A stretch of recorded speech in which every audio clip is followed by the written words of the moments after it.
arparadio.com की प्रस्तुति इतिहास का अभ्यास। वाचक स्वर पद्मा मणि। मौर्य साम्राज्य का उदय। भारतीय इतिहास में ईस्वी पूर्व चौथी शताब्दी में स्थापित मौर्य साम्राज्य का विशेष महत्व है, क्योंकि मौर्य वंश के शासकों ने पहली बार भारत में राजनैतिक एकता की स्थापना की और सुव्यवस्थित कुशल शासन प्रबंध प्रारंभ किया। निस्संदेह भारत में राजनैतिक एकीकरण का जो कार्य हर्यक वंश के शासकों ने प्रारंभ किया था, उसे मौर्य वंश के राजाओं ने पूर्ण किया। मौर्य साम्राज्य की नींव रखने का श्रेय चंद्रगुप्त मौर्य को है, जिसने चाणक्य की सहायता से एक विशाल साम्राज्य की स्थापना की। यूनानी लेखकों ने चंद्रगुप्त मौर्य को सेंड्रोकोटस या एंड्रोकोटस कहा है। सबसे पहले 1793 ईस्वी में सर विलियम जोन्स ने इन नामों का तारतम्य भारत के साहित्य में लिखित चंद्रगुप्त के साथ स्थापित किया, जिससे यूनानी लेखकों द्वारा उस समय लिपिबद्ध किए गए वर्णन को समझना सरल हो गया। मौर्य वंश की जानकारी के स्रोत। मौर्य वंश के संबंध में जानने के लिए पर्याप्त ऐतिहासिक, पुरातात्विक और साहित्यिक स्रोत उपलब्ध हैं। इसलिए डॉक्टर V.A. स्मिथ ने सत्य ही लिखा है कि मौर्य वंश के प्रवेश के साथ इतिहासकार अंधेरे से उजाले में आ जाते हैं। मौर्य वंश के संबंध में जानकारी के मुख्य स्रोत इस प्रकार हैं। साहित्यिक स्रोत। पहला, कौटिल्य का अर्थशास्त्र। चाणक्य अथवा कौटिल्य चंद्रगुप्त का प्रधानमंत्री था। चाणक्य द्वारा रचित अर्थशास्त्र से चंद्रगुप्त के शासनकाल की राजनीतिक, आर्थिक एवं सामाजिक स्थिति के बारे में जानकारी प्राप्त होती है। दूसरा, पुराण।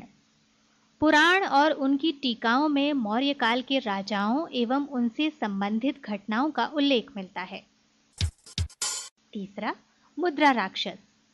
विशाखादत्त द्वारा रचित मुद्रा राक्षस नाटक में इस बात का वर्णन किया गया है कि किस प्रकार नंद वंश को समाप्त कर चंद्रगुप्त ने मौर्य वंश की नींव रखी। चाणक्य ने किस प्रकार नंदों का उन्मूलन करने में चंद्रगुप्त की सहायता की। चौथा, बुद्ध साहित्य। मौर्य शासक अशोक ने बौद्ध धर्म के प्रचार प्रसार के लिए महत्वपूर्ण कार्य किए थे। इसलिए बौद्ध धर्म ग्रंथों में मौर्य काल के संबंध में महत्वपूर्ण ज्ञान प्राप्त होता है।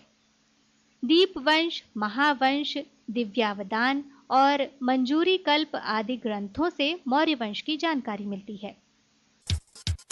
पांचवा, जैन साहित्य। जैन धर्म के दिगंबर और श्वेतांबर संप्रदाय के ग्रंथों में मौर्यों से संबंधित जानकारी प्राप्त होती है। छठवां, यूनानी साहित्य, इंडिका। मैगस्थनीज को यूनानी शासक सेल्यूकस ने चंद्रगुप्त मौर्य के दरबार में राजदूत के रूप में भेजा था, जिसने एक ग्रंथ इंडिका की रचना की। मैगस्थनीज ने इंडिका में मौर्य शासक, उसके राज्य प्रबंध, प्रजा की सामाजिक व्यवस्था के विषय में लिखा है। अन्य यूनानी लेखकों प्लिनी ने नेचुरल हिस्ट्री, प्लूटार्क ने सिकंदर की जीवनी, स्ट्रैबो ने भूगोल का एक ग्रंथ एवं जस्टिन ने एपिटोम यानी सार ग्रंथ की रचना की। इन ग्रंथों से भी मौर्यकालीन इतिहास की जानकारी मिलती है। सातवां, चीनी यात्रियों का विवरण। बौद्ध धर्म से संबंधित जानकारी प्राप्त करने चीनी यात्री भारत आए थे, जिनमें फाहियान और वेनसोंग का नाम उल्लेखनीय है। फाहियान के विवरण से मौर्य काल संबंधित जानकारी मिलती है। वेनसोंग ने अपनी यात्रा वर्णन में अशोक द्वारा निर्मित स्तूपों का उल्लेख किया है। पुरातात्विक स्रोत। मौर्य काल को जानने के पुरातात्विक स्रोतों को निम्न भागों में बांटा जा सकता है। पहला, अभिलेख। शासकीय नियमों, राजाज्ञा, धर्म संबंधी बातों आदि के बारे में अशोक ने शिलालेख के माध्यम से जनता को जानकारी प्रदान की थी। मौर्यकालीन व्यवस्था के बारे में स्तंभ लेख भी पर्याप्त जानकारी देते हैं। रुमिनदेई स्तंभ लेख, निगलीव लेख, सारनाथ, सांची आदि से प्राप्त स्तंभ लेख एवं भाब्रू अभिलेख प्रमुख हैं। दूसरा, स्मारक। अशोक के काल में शिलाओं को काटकर गुफाओं आदि का निर्माण प्रारंभ हुआ। अशोक द्वारा बनवाए गए स्तूप, विहार, स्तंभ, चैत्य आदि के अवशेष आज भी विद्यमान हैं। तीसरा, कलाकृतियां। खुदाई करने पर विभिन्न स्थानों से बर्तन एवं मूर्तियां प्राप्त हुई, जो मौर्य काल के धार्मिक, सामाजिक एवं कला क्षेत्र पर महत्वपूर्ण प्रकाश डालती हैं। मौर्य कौन थे? चंद्रगुप्त मौर्य का वंश क्या था, अर्थात मौर्य कौन थे, इस संबंध में इतिहासकारों एवं विद्वानों ने अलग अलग मत दिए हैं। मुख्यतः मौर्य वंश की उत्पत्ति के संबंध में 3 विचारधाराएं हैं। पहली विचारधारा, मौर्य शूद्र थे। कुछ विद्वानों ने ब्राह्मण ग्रंथों, विष्णु पुराण की मध्यकालीन टीका, मुद्रा राक्षस आदि में चंद्रगुप्त के लिए प्रयुक्त वृषल एवं कुलहीन शब्दों के आधार पर मौर्य को शूद्र होना माना है। दूसरी विचारधारा, मौर्य क्षत्रिय थे। बौद्ध साहित्य के महावंश नामक ग्रंथ में विशेष रूप से उल्लेखित है कि चंद्रगुप्त मौर्य नामक क्षत्रिय जाति का था।